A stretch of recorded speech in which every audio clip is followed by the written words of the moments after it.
دوستوں، آپ کی اور ہماری کامیابی ہم سے صرف اور صرف 5 چیزیں مانگتی ہیں، یعنی ہماری کامیابی ہم سے صرف اور صرف 5 چیزوں کی ڈیمانڈ کرتی ہے۔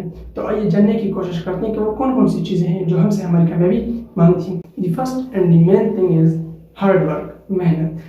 کہتے ہیں کہ ہارڈ ورک اسے کہتے ہیں کہ جب آپ محنت کریں بنا گھڑی دیکھیں، یعنی when you work without looking at the clock، کہ آپ گھڑی دیکھے بغیر کام کریں، یعنی آپ وقت پر حالات پر ڈیپینڈنٹ نہ ہوں، حالات جیسے بھی ہوں، دن ہو رات ہو، بارش ہو سورج ہو، آپ اپنی محنت وہ جاری رکھتے ہیں۔ دوسری چیز پیشنس، یعنی صبر، یعنی آپ اپنے ایفرٹس جو کرتے ہیں، آپ جو اسٹرگلس کرتے ہیں، اس کے لیے آپ نے صبر کرنا ہوگا۔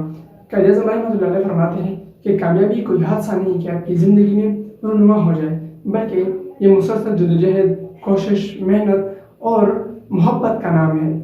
کس چیز سے؟ جو محنت آپ کر رہے ہیں اس سے محبت کا نام ہے، تو تبھی جا کر آپ کامیاب بن سکتے ہیں۔ تیسری چیز سیکریفائسز، یعنی قربانیاں، یعنی اپنے مقصد کے حصول کے لیے، اپنے گول کے اچیومنٹ کے لیے آپ نے قربانیاں دینی ہوں گی۔ وہ مختلف ہو سکتی ہیں، وہ آپ بخوبی جانتے ہیں کہ مختلف حالات میں آپ نے مختلف قربانیاں دینی ہوں گی اپنی گول کی اچیومنٹ کے لیے، اپنے مقصد کے حصول کے لیے۔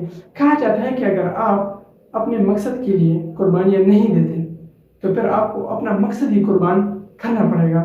فورتھ، کنسسٹنسی، یعنی مستقل مزاجی۔ مطلب کیا ہے کہ آپ جو کام بھی کر رہے ہیں اپنی گول کے اچیومنٹ کے لیے، اپنے مقصد کے حصول کے لیے، وہ اپنے ڈیلی بیسس پر کر رہے ہیں، یعنی آپ 0.1% بہتر ہو رہے ہیں یا 1% بہتر ہو رہے ہیں، جتنا بھی وہ آپ کر رہے ہیں تو آپ کو چاہیے کہ وہ ریگولر بیسس پر کریں، وہ روزانہ کی بنیاد پر کریں۔ تو اس کا فائدہ یہ ہوگا کہ آپ روزانہ تھوڑا تھوڑا بھی بہتر کریں گے تو آپ کو اس کا احساس نہیں ہوگا، نہ آپ کو وہ نوٹ کر سکیں گے، لیکن اس کا صلہ، اس کا نتیجہ وہ بہت بڑا وہ آپ کو ملے گا انشاءاللہ۔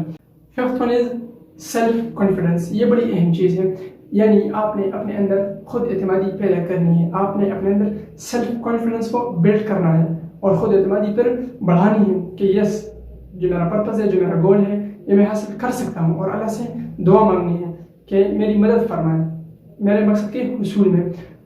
اور دوسری بات جو سیلف کانفیڈنس کو خراب کرتی ہے، یعنی خود اعتمادی کو خراب کرتی ہے، وہ ہے ادھر ادھر کے لوگ، یعنی وہ ہمارا مذاق اڑاتے ہیں، وہ تنگ کرتے ہیں، وہ ہنستے رہتے ہیں، تو آپ نے اس سے اپنا حوصلہ کھونا نہیں ہے، آپ نے ڈی موٹیویٹ نہیں ہونا ہے، بلکہ آپ نے ان پر دھیان ہی نہیں دینا، آپ نے ان کو توجہ ہی نہیں دینی کہ جو کہ آپ کے حوصلے کو وہ پست کریں، تو آپ نے اپنا حوصلہ کھونا نہیں ہے۔